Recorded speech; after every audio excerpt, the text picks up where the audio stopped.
सरकार मुर्दाबाद मुर्दाबाद मुर्दाबाद बीजेपी सरकार मुर्दाबाद मुर्दाबाद मुर्दाबाद बीजेपी सरकार हाय हाय गसाइगावआव आसाया माखासे दाबिफोरखौ लानानै गोख्रों सोमावसारदों।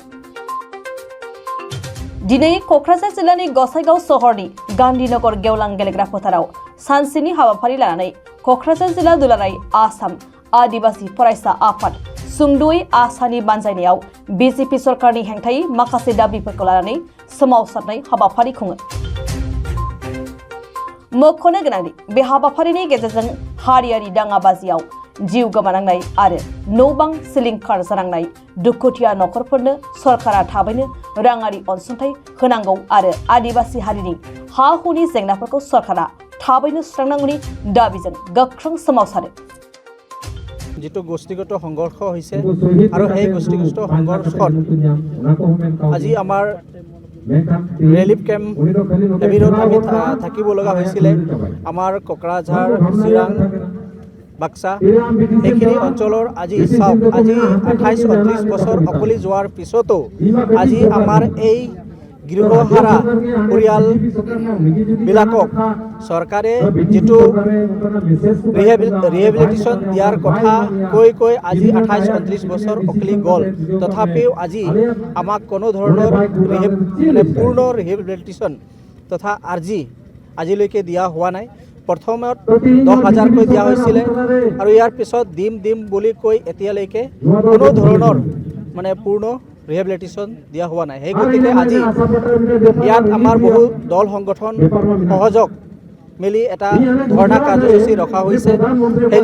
সেই যোগেদি আমি অসম চৰকাৰক তীব্ৰ ভাষাৰে গৰিহণা দিছোঁ যাতে আমাৰ কোকৰাঝাৰ চিৰাং বাক্সাৰ যি গৃহহাৰা পৰিয়ালবৰ্গলৈ যাতে আমাৰ যিটো আৰ্জি পুনৰ সংস্থাপন দিব লাগে সেইটো আমি এই ধৰ্ণা কাৰ্যসূচীৰ যোগেদি অনুৰোধ কৰিছোঁ যাতে অতি শীঘ্ৰে আমাৰ অনাগত দিনত সোনকালে এইটো প্ৰদান কৰিব লাগে। অন্যথা আজি যিটো ধৰ্ণা কাৰ্যসূচী হাতত লৈছে যদি সেইটো নিদিয়ে ইয়াতকৈ ডাঙৰ এটা তেনেকুৱা ধৰণৰ কাৰ্যসূচী আমি হাতত ল'বলৈ আমি বাধ্য হ'ম। আমাৰ এই দাবীখিনি যিটো দাবী আমাৰ প্ৰথমৰ দাবী হৈছে যে ৰিহেবিলিটেশ্যন দিয়া। দ্বিতীয় কথা হৈছে যে আমি যেহেতু আমাৰ ল্যান্ড পাট্টা দিব লাগে, আজি ল্যান্ড পাট্টা দিয়াৰ ক্ষেত্ৰত চাওক বহু ধৰণৰ নিয়ম নীতি আমাক দি আছে। যি নন এছ টি হয় সিহঁতৰ কাৰণে 3টা জেনেৰেশ্যনৰ ডকুমেণ্টছ দিব লাগে। তো তেনেকুৱা ধৰণৰ বহুত আমাৰ ল্যান্ড পাট্টাৰ ক্ষেত্ৰতো অসুবিধা হৈ আছে। তো সেইকেইটাও আমি এই ধৰ্ণা কাৰ্যসূচীৰ যোগেদি আমি দাবী উত্থাপন কৰিছোঁ যাতে আমাক সোনকালে ভূমি পাট্টাও দিব লাগিব। দ্বিতীয় কথা হৈছে যিটো আমাৰ গৃহহাৰা যিটো 1996ৰ যিটো সংঘৰ্ষ হৈছে আৰু সেই সংঘৰ্ষ হোৱাৰ ফলত আজি বহু পৰিয়ালে গৃহহাৰা হৈছে। বহু পৰিয়ালৰ মানুহ তেতিয়া মৰি যোৱা হৈছে। সিহঁতক যাতে এটা এককালীন সাহায্য প্ৰদান কৰিব লাগে। যদি এইখিনি ক্ষেত্ৰত যদি অসম চৰকাৰে নকৰে আমি ইয়াতকৈ ডাঙৰ এটা তীব্ৰ আন্দোলন গঢ়ি তোলাৰ কাৰণে আমি আজি এই গোসাইগাঁও বাছ ষ্টেণ্ডৰ ওচৰত আমি আজি কাৰ্যসূচী লৈছোঁ। কাৰণ 1996-1998 ইমান দীৰ্ঘদিনীয়া আমাৰ আদিবাসী মানুহ ৰিলিফত আছে।